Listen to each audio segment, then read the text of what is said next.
ధాన్యం అబ్బా ఊరితే కింద లేదు, మందు ఎక్కువై మొత్తం తాలూకాకి అయిపోయింది. ఆశ ఉండొచ్చు కానీ దురాశ ఉండకూడదు. ఒడ్లు పెరగట్లోకి వచ్చినాయి, గడ్డ సంకలోకి వచ్చినాయి. నేను పొరపాటు చేసిన కట్ట అయిపోయింది. ఎన్ని ఎకరాలు నీకు? 101 ఎకరం. కానీ మీ డాడీ ఎక్కడున్నారు పిలువమ్మ ఒకసారి. నీది కలిసి 101 ఎకరమా? వీడికి ఉన్నది 1 ఎకరం అండి.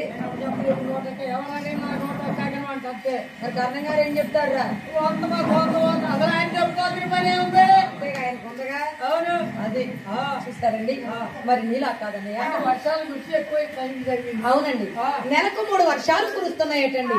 ఆ ధర్మపురి రాజ్యం అంతా కూడా మూలపాడేగా. అవును, ఇంకోటి దగ్గర కథ మొదలు పెట్టి కానుంచి 500 7,300 రూపాయలు వచ్చినాయి. ఇవాళ 300 రూపాయలు కూడా రాలే. అమ్మవారి పేరు మీద అమ్మవారి భక్తులు ఉన్నారు. అమ్మవారికి అమ్మాయినే పెట్టదంట, అడగాలి. అడగితే అమ్మాయినే పెట్టదంట. ఇస్తారంటారా? ఇచ్చిన మరి ఇస్తేనే ఇస్తారు. అమ్మవారి దీవెనలు ఉంటాయి. తప్పకుండా ఎప్పుడు ఉంటాయి. మేము అమ్మవారు ఎప్పుడు దీవిస్తారా కదా కాబట్టి ఇస్తారండి. ఎందుకంటే మనం వచ్చింది అని చెప్పాను. మార్పాడు వచ్చినాయిలే వచ్చి అదే చూస్తారండి. మరి నెలకు 3 వర్షాలు కురుస్తున్నాయట. ఆ ధర్మపురి రాజ్యం అంతా కూడా చూసారా శివ పాదార విన్నంతో నిండిపోయి ఉండట. భక్తులంతా కూడా హాయిగా పండుగలు జరుపుకుంటూ ఉన్నారట. చూసారా మరి ఆ ధర్మపురి రాజ్యాన్ని చక్కగా పరిపాలిస్తూ ప్రజలందరినీ కూడా కన్నబిడ్డల వలె మరి దీవిస్తూ ఉన్నారట. సత్యవతి సత్యవర్మ చూసారా అదిగో చక్కగా పరిపాలిస్తూ ఉండగా ఎక్కను ఎండి మేడలున్నవి.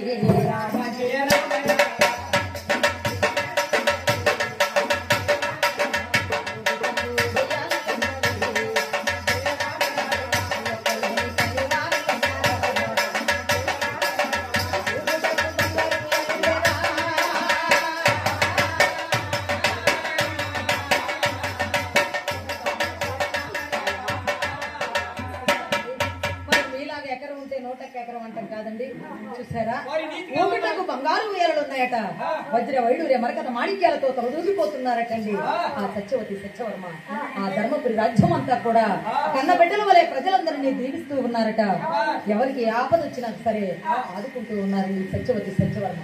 చూసారా ఆ ధర్మపురి రాజ్యం అంతా కూడా ధర్మంగా పరిపాలిస్తూ ఉన్నారట. మరి చక్కగా ఈ అపార్ట్మెంట్ అంతా కూడా ఎంత చక్కగా ఉందో, ఎంత దీవించబడ్డారో చూసారా. మరి ఇంకా దీవించబడాలని మరి ఆ దుర్గమ్మ తల్లి దీవెన ఎల్లవేళలా మనకి ఇక్కడ పిలిపించినటువంటి విజయ్ గారి కుటుంబాన్ని, మరి అపార్ట్మెంట్ లో ఉన్నటువంటి అంతటి అన్ని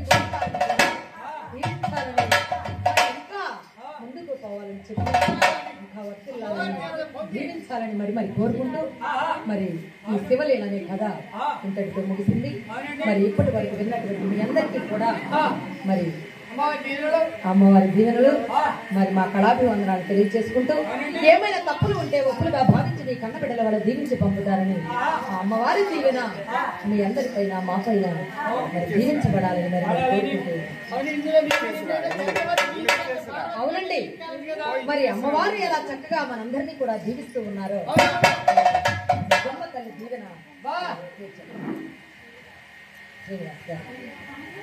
ఆంజనేయ వరప్రసాద్ గారు, శ్రీనివాస ఆంజనేయ వరప్రసాద్ గారు.